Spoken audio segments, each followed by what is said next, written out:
আমাদের সাথে যুক্ত হয়েছেন এনসিপির কেন্দ্রীয় নেতা, এনসিপির নোয়াখালী ৬ থেকে এনসিপি মনোনীত প্রার্থী আব্দুল হান্নান মাসুদ। আব্দুল হান্নান মাসুদ, আপনাকে স্বাগত জানাচ্ছি আমাদের আজকের Madhumati bank road to parliament অনুষ্ঠানে।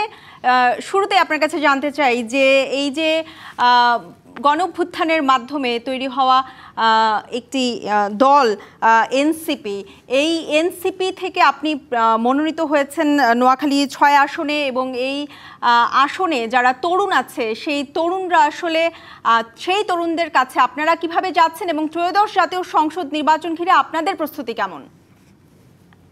ধন্যবাদ ডিবিসিকে এরকম একটি প্রোগ্রাম আয়োজন করার জন্য। দেখেন যে আমরা তরুণরাই রাজনৈতিক দল গঠন করেছি এবং সেই তরুণরাই আমাদের কাছে আসছে। আমরা তরুণদের কাছে যাচ্ছি। আমরা যতটুকু তরুণদের মনোভাব বুঝতে পারবো সেটা আগের প্রজন্মের মানুষরা ওভাবে বুঝতে পারবে না, যার কারণে তরুণদের সাথে আমাদের একটা আলাদা মেলবন্ধন রয়েছে এবং প্রত্যেকটি ক্ষেত্রে আমাদের রাজনৈতিক লিডারশিপের ক্ষেত্রে তারুণ্যকে প্রাধান্য দেওয়া হচ্ছে। তরুণরা এগিয়ে আসছে এবং সুন্দর নিজ নিজ এলাকার জন্য দীর্ঘদিন ধরে এই দেশের এই প্রজন্মটি, যেটাকে আমরা জেনজি বলি, তারা তাদের নিজেদের এলাকার নিজেদের অঞ্চলের এই দেশের বিভিন্ন নেগেটিভ দিক তারা দেখেছে, বিভিন্ন ধরনের অত্যাচারের শিকার হয়েছে, হুমকির শিকার হয়েছে, বিভিন্ন ধরনের অধিকার বঞ্চিত হয়েছে এবং সেই লোকগুলোই ২৪ পরবর্তী সময়ে সেই তরুণরাই এখন নিজেদের সমাজ নিজেদের এলাকা গড়ার জন্য নিজেরা হাতে হাত রেখে একসাথে কাজ করছে এবং সেই সাথে আমরা তাদের সহযোগী হচ্ছি। আমরা তো জানলাম আসলে যে তরুণদের কথা, একটু জানতে চাইবো যে নোয়াখালী ৬ আসনে যেই বয়োজ্যেষ্ঠ ভোটাররা আছেন তাদের কাছে এনসিপি কিভাবে যাচ্ছে, তাদেরকে কিভাবে কাছে টানছে? দেখেন, সবসময়ই তারুণ্যকে সকলে গ্রহণ করে। আপনি দেখবেন যে আমরা যখন এলাকায় প্রচার প্রচারণায় যাই, সেখানে তরুণ এবং প্রবীণ সকলে একসাথ হয়ে আমাদের পাশে দাঁড়ায় এবং তারা মনে করে যে এই যে নোয়াখালী ৬ আসনের কথা বলছেন, সেই ৬ আসনের মানুষ দীর্ঘদিন ধরে জিম্মি ছিল। তারা মনে করে একটি পরিবর্তন প্রয়োজন।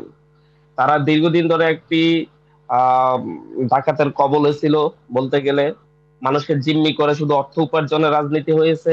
এই জায়গায় বিকল্প কোনো রাজনৈতিক নেতৃত্ব গড়ে ওঠে নাই। যারা বিরোধী রাজনীতি করেছে তারাও সমঝোতার ভিত্তিতে রাজনীতি করেছে। কিন্তু আমরা যে বিপ্লব পরবর্তী সময়ে হাতিয়াতে প্রবেশ করেছি, নোয়াখালী ৬ আসনে প্রবেশ করেছি, সেই সময়টা থেকে হাতিয়ার মানুষ, বৃদ্ধ, নারী, পুরুষ, তরুণ সকলেই, মধ্যবয়সী বলেন, সকলেই কিন্তু আমাদেরকে নিয়ে নতুন করে স্বপ্ন দেখছে। তারা মনে করে পরিবর্তনের জন্য তারুণ্যকে প্রয়োজন এবং এটা তরুণ বলেন, বৃদ্ধ বলেন, কিংবা নারী বলেন, পুরুষ বলেন, সকলেই দল মত ধর্ম বর্ণ নির্বিশেষে সকলেই অনুভব করছে। সেই জায়গা থেকে তারা নিঃস্বার্থভাবে সাপোর্ট দিয়ে যাচ্ছে এবং ইনশাল্লাহ ইনশাল্লাহ নোয়াখালী ৬ আসন এনসিপির হবে এবং বাংলাদেশের মধ্যে একটি আসন যদি এনসিপির হয় সেটা নোয়াখালী ৬ আসন হবে ইনশাল্লাহ। জনাব আব্দুল হান্নান মাসুদ, আপনার কাছে জানতে চাই যে বিগত বছরগুলোতে যারা অন্যান্য রাজনৈতিক দলের ভোটার ছিলেন সেই ভোটারদের কিভাবে কাছে টানছেন? দেখেন যে আমি যদি আমার দ্বীপের কথা বলি, এই দ্বীপটি বাংলাদেশ থেকে বিচ্ছিন্ন একটি দ্বীপাঞ্চল নিয়ে গঠিত একটি আসন। এখানে প্রায় ১৫টি দ্বীপ রয়েছে। এরা যাতায়াত ব্যবস্থা থেকে শুরু করে প্রত্যেকটা বিষয়ে মানুষকে সংগ্রাম করতে হচ্ছে। সকালে ঘুম থেকে উঠে সন্ধ্যা পর্যন্ত, রাতে ঘুমাতে যাওয়ার আগ পর্যন্ত এই দ্বীপের মানুষ, এই অঞ্চলের মানুষ যে সংগ্রাম করে, এই সংগ্রাম কিন্তু অন্য কেউ করে না। তো সেই জায়গা থেকে সরি, আপনার কোশ্চেনটা আমি স্কিপ করে গেলাম। বিগত বছরগুলোতে যারা অন্যান্য রাজনৈতিক দলের ভোটার ছিলেন তাদেরকে কিভাবে কাছে টানছেন, কেন তারা আপনাদেরকে ভোট দিবে? সেই জায়গা থেকে এই দ্বীপের মানুষ দল মত নির্বিশেষে সকলেই একসাথে হয়ে দাঁড়াচ্ছে। আমরা এখানে কোনো কে কি করেছে সেটাকে আমরা প্রাধান্য দিচ্ছি না। আমরা যারা অপরাধী আমরা এখানে দুই ভাগে ভাগ করছি। অপরাধী মানে জালেম এবং মাজলুম। জালেমদেরকে আমরা আইনের হাতে সোপর্দ করেছি। বাকি যারা আছে তাদের প্রত্যেককেই আমরা সাধারণ মানুষ হিসেবে, সে অন্য কোনো মতের হতে পারে, কোনো মতকে সাপোর্ট করতে পারে, কিন্তু যদি মানুষের উপর অত্যাচার করে না থাকে, তারা সকলেই এই নির্বাচনে অংশগ্রহণ করবে, ভোট দিবে এবং এলাকায় নিরাপদে আছে।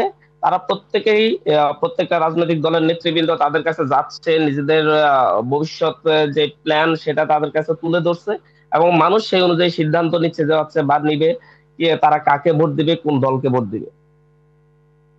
জনাব আব্দুল হান্নান মাসুদ, আপনাকে অসংখ্য ধন্যবাদ আমাদের মধুমতি ব্যাংক রোড টু পার্লামেন্টে আজ সময় দেওয়ার জন্য।